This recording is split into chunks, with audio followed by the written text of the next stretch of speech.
No, they're not going to see anything. When they watch it, they're just going to see this and hear my voice. Thank you.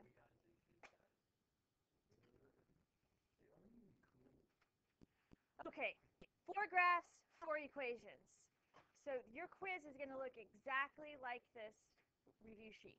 Okay, so make sure that you ask questions and pay attention as we go over it.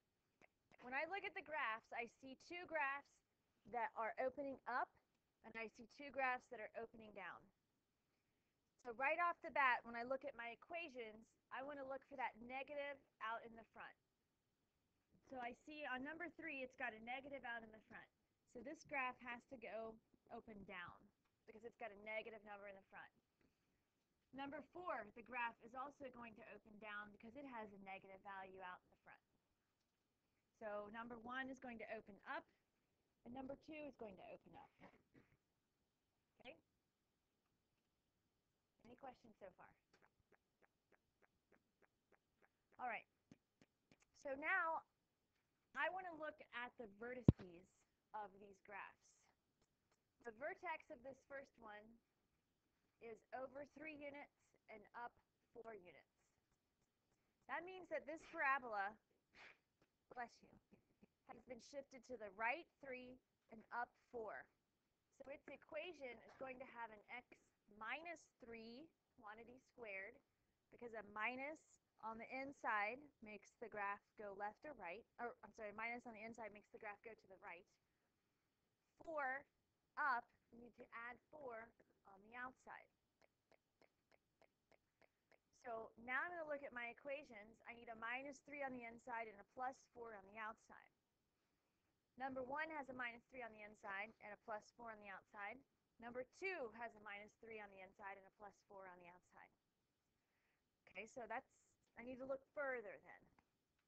The difference between equation 1 and equation 2 is that equation 1 is multiplied by a 2, and equation 2 is multiplied by a 1/2.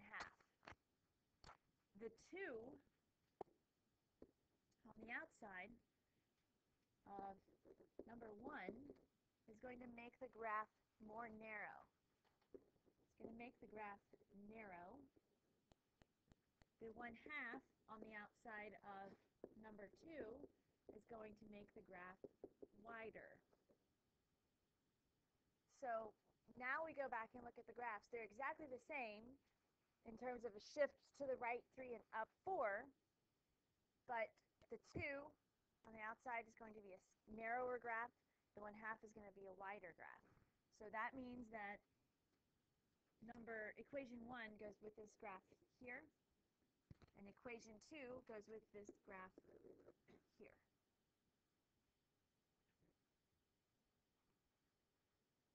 Any questions so far?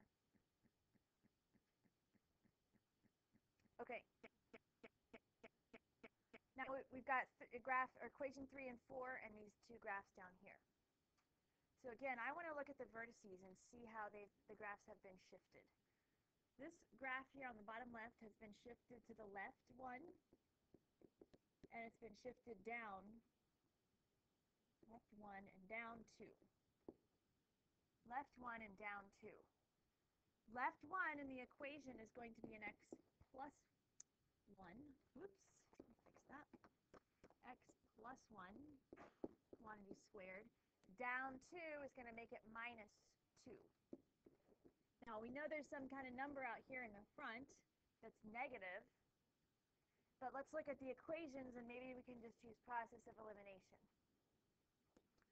Plus 1 minus 2 is right here on equation 3, and a plus 2 minus 4 is there on equation 4, so this graph has to be going with 3. And then just double checking also, this negative on the outside is flipping the graph over. The 4 is making it skinnier. Now, process of elimination, we only have one equation, one graph left, so it has to be that one. But let's just double check. Plus 2 on the inside is a shift left of 2. And that's what this is showing. Left 2.